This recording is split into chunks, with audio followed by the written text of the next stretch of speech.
ए के मिश्रा जी, एक तो मैनपुरी, कि लोग कुछ भी कहें सेमिनार्स में, लेकिन मैं मानता हूं जातीय संरचना जो है मैनपुरी लोकसभा क्षेत्र की, वो बहुत बड़ा रोल प्ले करती है। एक फैक्टर। दूसरा फैक्टर मुलायम सिंह जी का लार्जर देन लाइफ का एक व्यक्तित्व, उसका एक इमोशनल कार्ड। और तीसरा शिवपाल जी किधर।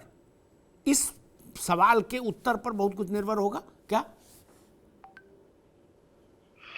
अमिताभ जी, दो सीटें अगर खतौली को छोड़ दें, रामपुर और मैनपुरी की अगर मैं बात जी करें, तो ये केवल सीट नहीं है। देखिए, हार जीत किसी की भी हो, उससे विधानसभा में सरकार नहीं बदलने वाली है 3 सीटों से। मैं इनको राजनीतिक दुर्ग मानता हूं। मैं शब्द यूज कर रहा हूं, दुर्ग, कैसल। जी पहले जब सेनाएं अटैक करती थी तो शहर वगैरह को बाद में करती थी, जो पावर सेंटर होता था दुर्ग, उसको कब्जे में करती थी। और ठीक यही कंडीशन इन दो जो है जगहों के लिए है। आप जहां से डिंपल यादव लड़ रही हैं और आप सपा के जो दूसरे नेता लड़ रहे हैं, ये इसलिए इतना इंपॉर्टेंट है कि ये केवल एक चुनाव नहीं है, ये महायुद्ध है। और जहां पे पार्टियों की प्रतिष्ठा दांव पे लगी है, कौन हारा कौन जीता, इससे पता चलेगा कि कौन छत्रप रहा और कौन नहीं रहा। जो हार जाएगा मतलब उसकी गद्दी गई। ऊंट के कुबड़ पे अंतिम तिनका जो रखा जाता है तोड़ने के लिए, अगली बार क्या होगा वो दूसरी चीज है। ये यहीं से डिसाइड होगा। इसीलिए जो आप अभी बोल रहे थे ना, इतनी देर क्यों लगी कैंडिडेट डिक्लेयर करने में, ये क्या। जी दूसरी इंपॉर्टेंट चीज, सबसे इंपॉर्टेंट चीज, स्पेशली जहां से डिंपल यादव लड़ रही है, माननीय मुलायम सिंह यादव जी वहां पे हमेशा जीतते रहते थे, उनका वो पारिवारिक सीट था। मुलायम सिंह यादव जी स्वर्गवासी हो गए हैं।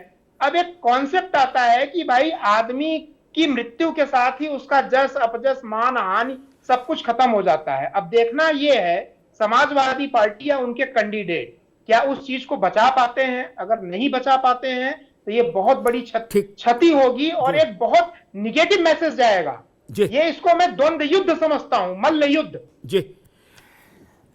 नितिन भाई, दो टिप्पणियां आई हैं।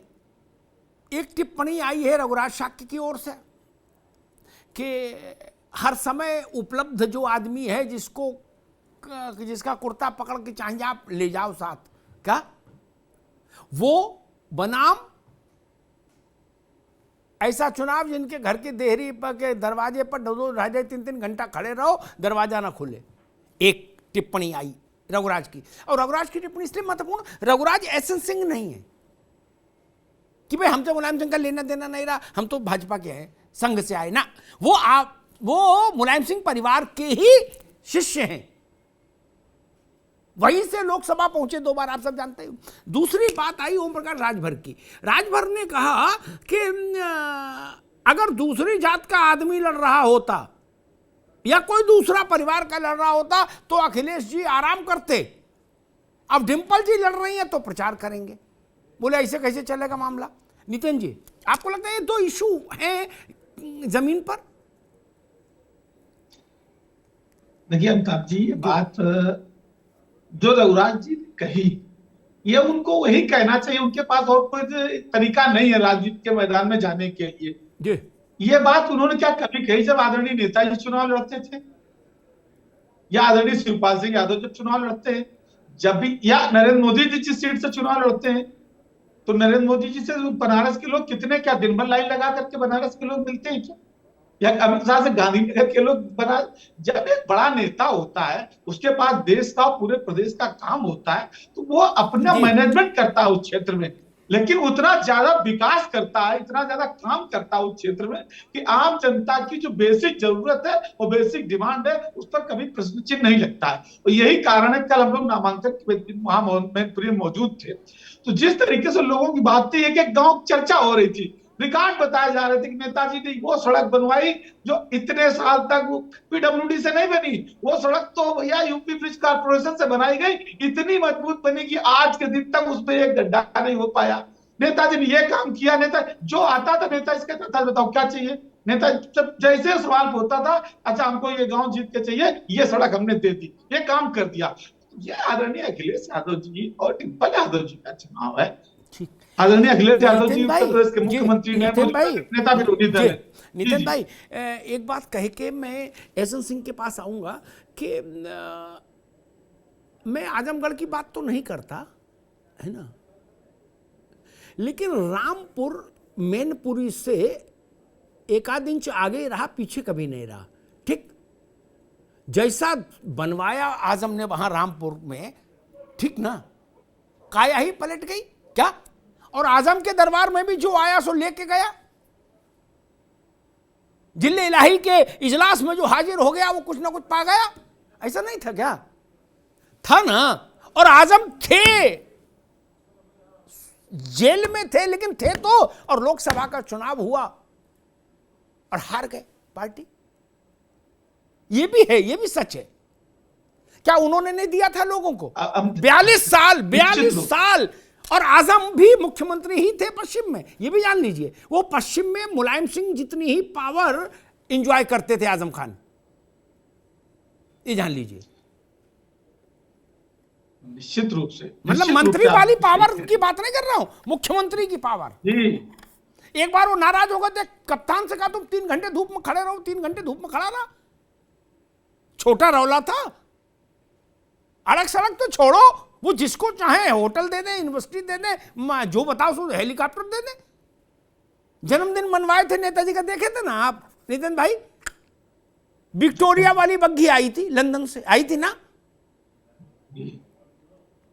लेकिन हारे तो हार ही गए। इसलिए मैं कहता हूं इस लोकतंत्र की खूबसूरती है, यही इसका प्राण तत्व है। सिंह साहब, समाजवादी पार्टी कह रही है कि ये चुनाव भाजपा सपा वाला मसला नहीं है मैनपुरी का, ये चुनाव है मुलायम सिंह यादव को श्रद्धांजलि। और यही बात अखिलेश यादव ने कल भी कही और आज भी कही कि मुलायम सिंह जी को, नेताजी को श्रद्धांजलि के रूप में समाजवादी पार्टी को वोट दीजिए। क्या होगा मुझे नहीं पता, लेकिन ये अपील बड़ी होती है और ये अपील बड़ी भावुक होती है। एसएन सिंह साहब, देखिए अमिताभ जी, अच्छी बात है इन्होंने कहा। और मैं मैनपुरी 2022 का जो मेन चुनाव था, मैं उसमें था। और लोगों ने कहा कि मुलायम सिंह जी एक अलग व्यक्तित्व था और अखिलेश जी एक अलग व्यक्तित्व। जब मुलायम सिंह जी से दूरियां बढ़ने लगी अखिलेश की, तो मैनपुरी के लोगों में भी बंटवारा कर दिया गया। अखिलेश यादव जी ने ही बांट दिया कि ये मुलायम सिंह जी के साथी हैं, मुलायम सिंह जी के मंच पे जाते हैं, उनके मंच पे जाते हैं। तो इस तरह के जब आप बंटवारा करेंगे, और आप देखे होंगे अमिताभ जी कि जब कौरव और पांडव का युद्ध होता है, महाभारत का युद्ध होता है जी, तो उस समय भगवान कृष्ण कहते हैं कि ये कौन जीतेगा युद्ध, कौन जीतेगा? जिसके साथ आशीर्वाद होगा, जनता का आशीर्वाद होगा, आदरणीय मुलायम सिंह जी का आशीर्वाद होगा। आदरणीय मुलायम सिंह जी भी लोकसभा में कहते हैं कि मोदी जी इस तरह से कार्य कर रहे हैं, जनता के विकास के लिए कार्य कर रहे हैं, कि मोदी जी को लोकसभा में रहना चाहिए, वहां सरकार बनाना चाहिए। और जनता भी ये आशीर्वाद दे रही है कि इस समय मोदी योगी रूप में जो 2 साधु मिले हैं, क्योंकि वृक्ष कबहू नहीं फल बके, नदी न संचे नीर, परमारथ के कारण साधु धरा शरीर। जो 24/7 आवर्स प्रदेश की जनता, देश की समृद्धि और खुशहाली के लिए कार्य कर रहा है, वहां जातिवाद, क्षेत्रवाद, परिवारवाद, संप्रदायवाद, ये सारी जंजीरें टूट गई। इसलिए भारतीय जनता पार्टी ये कह रही है कि भारतीय जनता पार्टी जीतेगी। हमारे अभी आरएलडी के बड़े भाई कह रहे थे, आरएलडी के बड़े भाई को ये बताना चाहूंगा कि उपचुनाव क्या दूसरी सरकारों में नहीं हुआ?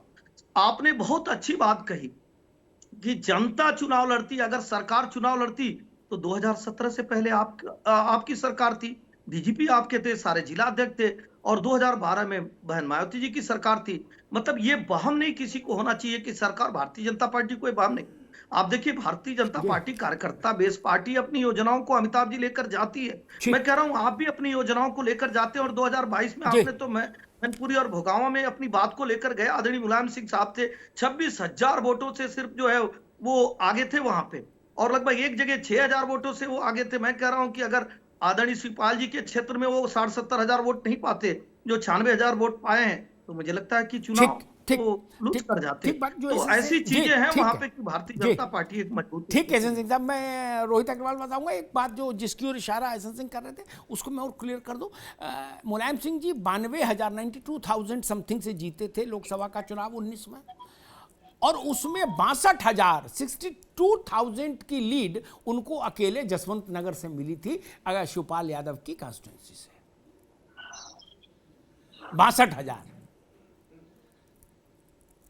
इसलिए ये अंक गणित हमको ध्यान रखना होगा जब हम मैनपुरी के चुनाव पर चर्चा करेंगे। रोहित अग्रवाल जी, खतौली में समाजवादी पार्टी की सक्रियता और मैनपुरी में आरएलडी की सक्रियता, गठबंधन धर्म के तहत इस पर भी कोई रोड मैप बना है कि भाई मैनपुरी भी चलेंगे और वो खतौली भी आएंगे अखिलेश जी, या वो केवल मैनपुरी रहेंगे? देखिए, ऐसा है अमिताभ जी, हर आदमी अपने हिसाब से चुनाव लड़ता है। भारतीय जनता पार्टी ने अपने हिसाब से प्रत्याशी दिए, अपने हिसाब से इनके नेता आएंगे वो जाएंगे। उसी तरीके से हमारे यहाँ भी अपने हिसाब से चुनाव होता है। देखिए, जो बात करने की है वो ये करने की है कि मुजफ्फरनगर के दंगों का जो आरोपी है, भाजपा का पूर्व विधायक खतौली का, उसकी पत्नी को इन्होंने टिकट दे दिया। ये बात करते हैं कि साहब हम तो परिवारवाद को बढ़ावा नहीं देते। अभी एसएन सिंह बता रहे थे कि भाई पत्नी चुनाव लड़ रही है अखिलेश यादव जी की। ये कौन है? मैंने तो कहा ही नहीं, मैं कुछ कहा ही नहीं रोहित जी। रोहित जी, मैंने तो ये शब्द ही नहीं कहा, पूछिए आप। अरे एसएन सिंह जी मान और लिया। बड़े भैया, मुजफ्फरनगर के का आरोपी कौन है? आपकी सहयोगी पार्टी और आप हैं बड़े भैया।